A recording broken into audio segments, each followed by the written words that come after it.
আপনারা জানেন যে গতকাল সরকারের বাজেট দিয়েছে, বাজেট উপস্থাপন হয়েছে এবং আমরা একটা প্রাথমিক প্রতিক্রিয়াও দিয়েছি। এবং বাজেটের পূর্বে আমরা জাতীয় নাগরিক পার্টি এনসিপি আমাদের পক্ষ থেকে একটা ছায়া বাজেটও উপস্থাপন করেছি। আমরা ভেবেছিলাম যে এটা সরকারকে সহায়তা করবে, এই আমাদের বাজেটটার তারা যদি দেখে বিচার বিবেচনা করে এখনও সুযোগ আছে। তো আমাদের প্রাথমিকভাবে যেটা মনে হয়েছে যে এই বাজেটে যেটা তারা প্রায় 9 লক্ষ কোটি টাকা, 9,38,000 কোটি টাকা তারা বাজেট করেছে, বরাদ্দ করেছে এবং রাজস্ব যেখানে তারা প্রায় 6,90,000 কোটি টাকা রাজস্ব লক্ষ্যমাত্রা করেছে, এটি আসলে বাস্তবতা বিবর্জিত। কারণ এত রাজস্ব বাংলাদেশের ইতিহাসে কখনোই এত রাজস্ব আদায় করা সম্ভব হয়নি। বর্তমান যে প্রশাসন কর কাঠামো রয়েছে এর মধ্যে এটা সম্ভব না। আপনারা যদি এইবারও দেখেন, এই যে লাস্ট যে বাজেট, সেখানেও কিন্তু 3 লক্ষর কিছুটা বেশি রাজস্ব আদায় হয়েছে। ফলে এক বছরের মাথায় সেটা দ্বিগুণ রাজস্ব তারা আদায় করতে পারবে, এটা আসলে সম্ভব নয়। ফলে সরকারের এই বাজেটটা আমরা মনে করতেছি এটা উচ্চাভিলাষী এবং এই বাজেট আসলে অর্থনৈতিক যে মৌলিক সংস্কার, যেটা আমরা আশা করেছিলাম যে রাজনৈতিক সংস্কারের পরবর্তীতে অর্থনৈতিক সংস্কারটা আসবে, সেই অর্থনৈতিক সংস্কারটা কিন্তু এই বাজেটের মাধ্যমে সম্ভব হবে না। বাজেটে কিছু সৃজনশীল জায়গা তারা দেখিয়েছে, কিছু পণ্যের তারা কর কমিয়েছে, শিক্ষা, স্বাস্থ্য, সামাজিক নিরাপত্তা তারা বরাদ্দ বৃদ্ধি করেছে। এগুলো ইতিবাচক হলেও এগুলো আসলে বাস্তবায়নযোগ্য হবে না এই বাজেটটা আমরা মনে করছি। এবং সারা দেশে যে দ্রব্যমূল্যের ঊর্ধ্বগতি, বিদ্যুতের দাম যেইভাবে বেড়েছে, এটা কিন্তু নজিরবিহীন। এত কম সময়ে এত বেশি পরিমাণ একসাথে বিদ্যুতের দাম বৃদ্ধি পায়নি এর আগে।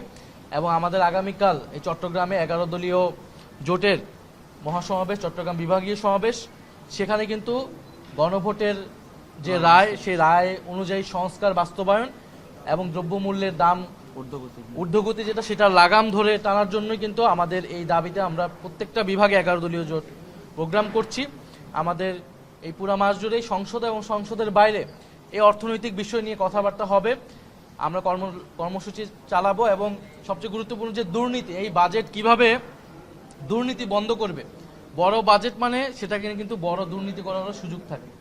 এই যে বিভিন্ন কার্ড বলেন, খাল খনন কর্মসূচি বলেন, সরকার দলীয় এমপিরা যে বরাদ্দ পাচ্ছে, যেটা বিরোধী দলীয় এমপিরা পাচ্ছে না, তারা সেটা কিভাবে করছে। অর্থাৎ কোথাও কোনো জবাবদিহিতা নাই, কোথাও কোনো স্বচ্ছতা নাই।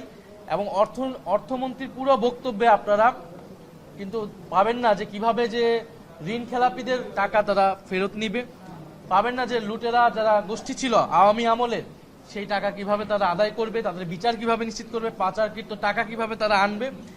এসালাম সহ এই বড় বড় যারা মাফিয়া অলিগার্ক রয়েছে, ফ্যাসিবাদের দ্বারা পুষ্ট হয়ে যারা জনগণের টাকা লুট করেছে, এখন বিদেশে আছে, বিদেশে টাকা পাচার করছে, তাদেরকে কিভাবে বিচারের আওতায় আনবে, সেই ধরনের কোনো বক্তব্য কিন্তু আমরা পাইনি। বরং আমরা দেখতে পাচ্ছি যে ইসলামী ব্যাংকে কিভাবে আবার এসালামের হাতে আবার তুলে দেওয়ার চেষ্টা করা হচ্ছে। গতকালকে আমরা দেখেছি আদ্দিন হাসপাতালকে একটা কজ দেখিয়ে বন্ধ করে দেওয়া হয়েছে। যদি সেই হাসপাতালের বিরুদ্ধে কোনো অভিযোগ থাকে, সেটা সুষ্ঠু তদন্ত হওয়া উচিত, বিচারও হওয়া উচিত।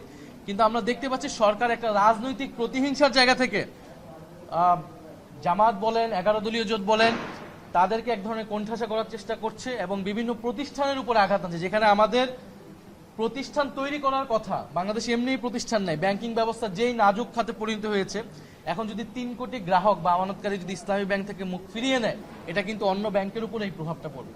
ফলে এই সামগ্রিক ভঙ্গুর অর্থনীতিকে দিশা দেখানোর মতো কোনো বাজেট এটা হয়নি।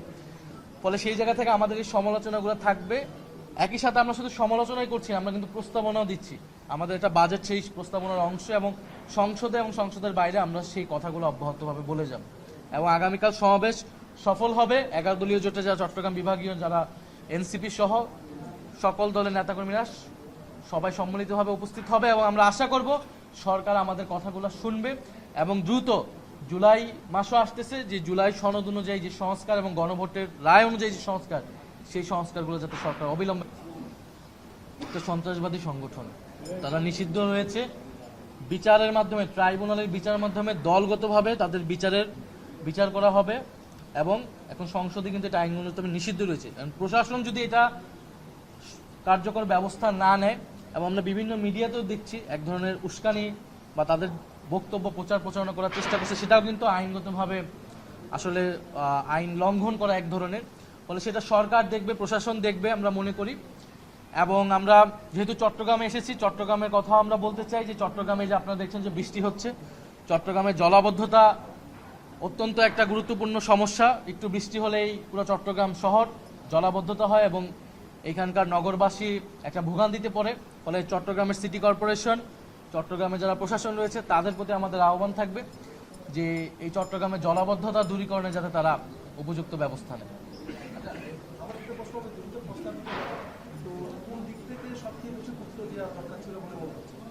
তরুণদের কর্মসংস্থান আমরা এই বাজেটে আমাদের পুরো অর্থনীতির এখন 3টা জায়গাতে আমরা খুব মৌলিক সমস্যা মনে করতেছি।